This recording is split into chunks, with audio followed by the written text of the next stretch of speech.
બીજો એક પ્રશ્ન છે શ્રી વિઠ્ઠલેશ પ્રભુચરણ શ્રી ગુસાઈજી એક સંગીતકાર હતા, તો આપે વીણાવાદન કેમ છો?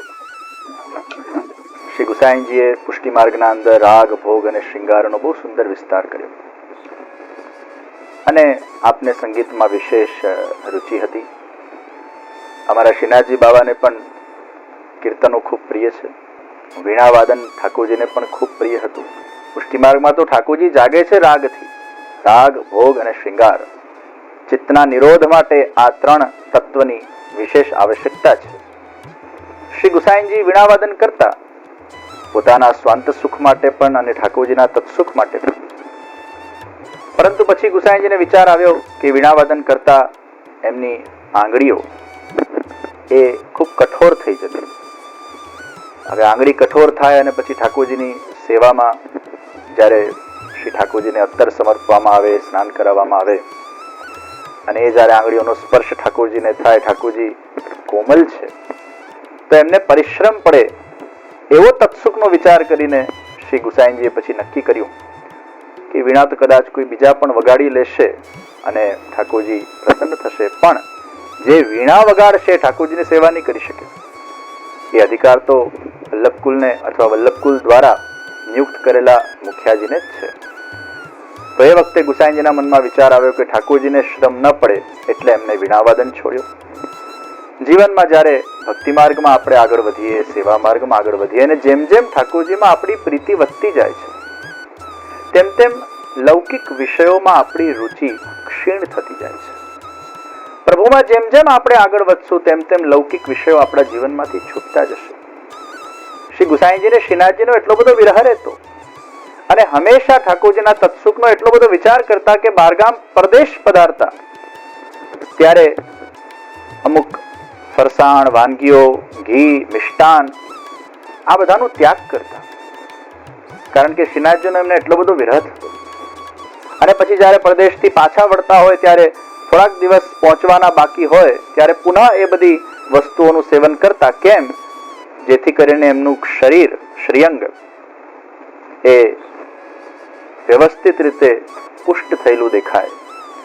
અને પછી કદાચ ગુસાઈજીનું શ્રીઅંગ બરાબર ન દેખાય તો શ્રીનાથજીને થાય, કેમ કાકાજી આપનું શ્રીઅંગ આટલું સુકાયેલું છે. એવો શ્રીનાથજીને મનમાં દુઃખ ન થાય એટલે એટલો પણ તત્સુખ વિચાર રાખીને શ્રી ગુસાઈજી આ બધી વસ્તુઓનો ત્યાગ કરતા. શ્રી ગુસાઈજીએ હંમેશા ઠાકોરજીના એ તત્સુખનો વિચાર કર્યો છે. જેમ જેમ આપણે ઠાકોરજીની સેવા કરતા જઈશું, જેમ જેમ આપણો ભાવ પ્રવૃત્ત બનતો જશે તેમ તેમ લૌકિકના ઘણા બધા વિષયો એ સહજતાથી છૂટતા જશે. અને આ જ આપણી સેવાનો એક વિશેષ મહત્વ છે.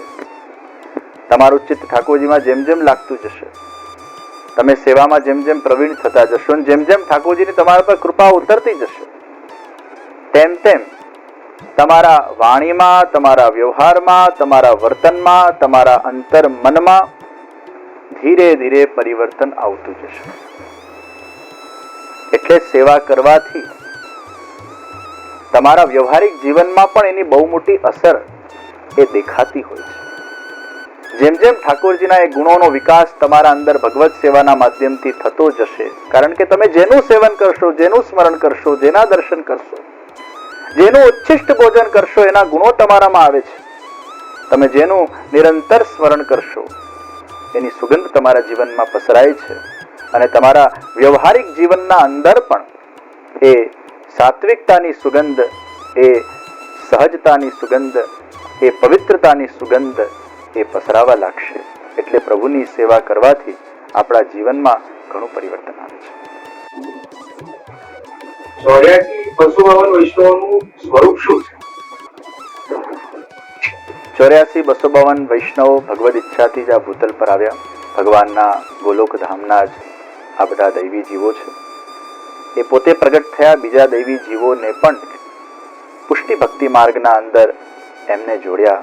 શ્રી મહાપ્રભુજી શ્રી વિઠ્ઠલના સન્મુખ લાવ્યા. 84 પ્રકારના જીવ છે, 84 લાખ યોનિઓ છે, 84 કોષનું વ્રજ છે. મહાપ્રભુજીના 84 બેઠકજી છે. મહાપ્રભુજીના અંદર જે ગુણો છે, ષડ ઐશ્વર્ય અને એક ધર્મી એટલે 7 ઐશ્વર્ય અને 12 અંગ, એને 12 ગુણ્યા 7 કરો તો પણ 84 થાય છે. 84 નું આપણા પુષ્ટિ માર્ગમાં એક આગવું એક મહત્વ છે.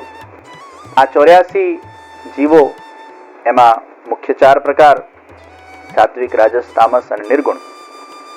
તો 84 વૈષ્ણવો એ નિર્ગુણ વૈષ્ણવો જે શ્રી વલ્લભાધીશ મહાપ્રભુજીએ એમનો ઉદ્ધાર કર્યો, અને બીજા સાત્વિક, રાજસ અને તામસ એમ 84, 84, 84 એમ 252 થાય છે.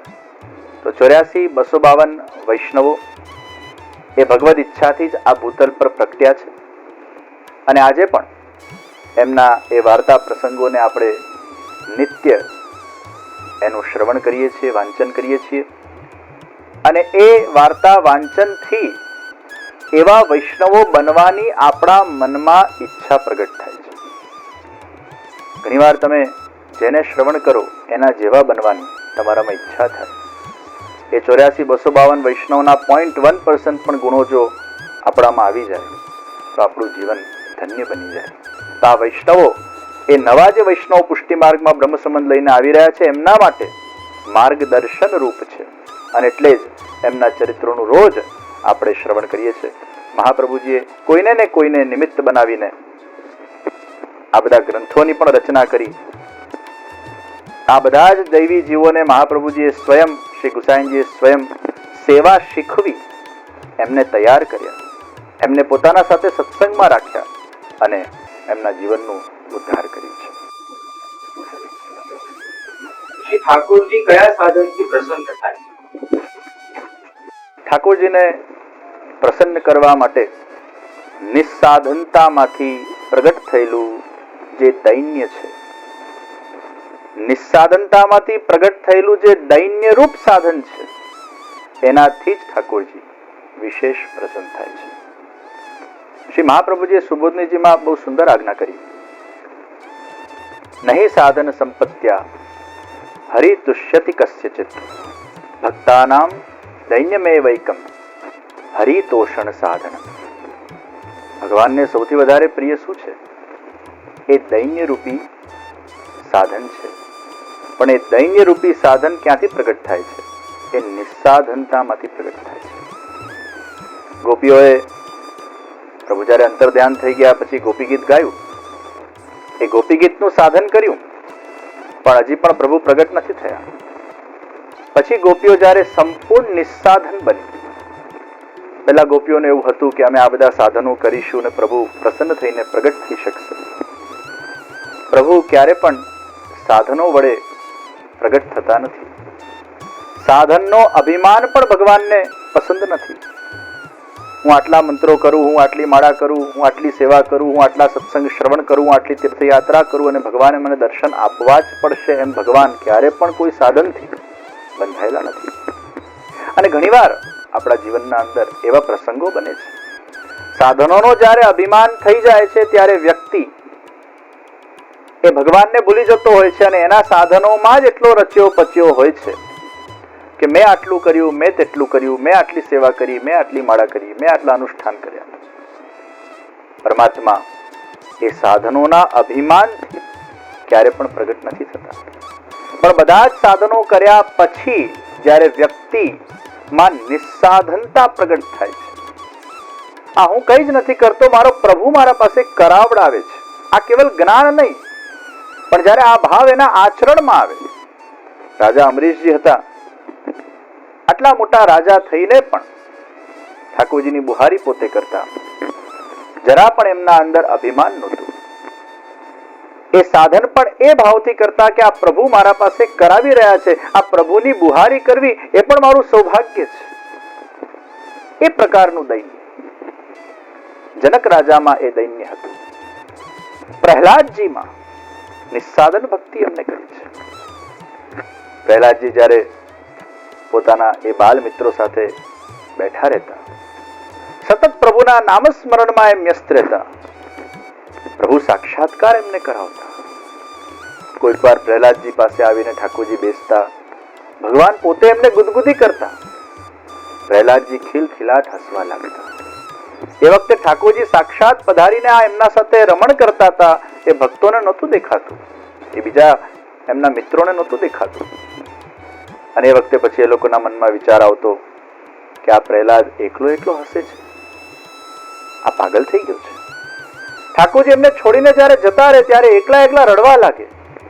ચોધાર આંસુ રડે ત્યારે છોકરાઓને થતું આ શું પ્રહલાદ પાગલ થઈ ગયો છે, એકલો એકલો હસે છે, એકલો એકલો રડે છે. પરંતુ એ મિત્રોને ખબર નથી કે સાક્ષાત પ્રભુ પ્રગટ થઈને એમના સાથે લીલાઓ કરી રહ્યા છે. જે નિસ્સાધન ભક્તિ છે એમાં જરા પણ અભિમાન નથી. એમાં એક એવું દૈન્ય છે અને એ દૈન્યથી પ્રભુ પ્રસન્ન થઈને પ્રગટ થઈને તમને સાક્ષાત્કાર કરાવતા હોય છે. એ ગોપીઓએ સાધન કર્યું, પ્રભુ પ્રગટ ન થયા. રુરુદુ સુસ્વરમ રાજન કૃષ્ણ દર્શન લાલસા. ખૂબ રડવા લાગી, ખૂબ રડવા લાગી, નિસ્સાધન બની ગઈ. જેમ દ્રૌપદી પણ સાધન સંપન્ન નથી, એના જીવનમાં એવી પરિસ્થિતિ ઊભી થઈ. ઘણીવાર ભગવાન એ સાધન સંપન્ન જીવને પણ નિસ્સાધનતા આપવા માટે એવી પરિસ્થિતિઓનું સર્જન કરે છે કૃપાજન્ય રૂપે, કે એમાં એ નિસ્સાધન રૂપી દૈન્ય પ્રગટી જાય છે. એ ચીરહરણ થતું હતું દ્રૌપદીનું. તે વખતે એને પોતે ખૂબ પુરુષાર્થ કર્યો. છેલ્લે તો સાડી મોઢા સુધી આવી ગઈ. એ મોઢાથી સાડીને પકડે છે તો પણ પોતાનું રક્ષણ પોતે ન કરી શકી અને પછી બંને હાથ ઊંચા કરી દીધા. અને નિસ્સાધન અવસ્થામાં જ દૈન્ય પ્રગટ થયું, દીનતા પ્રગટ થઈ. ત્યારે ભગવાને એ દ્રૌપદીના ચીર પૂર્યા છે.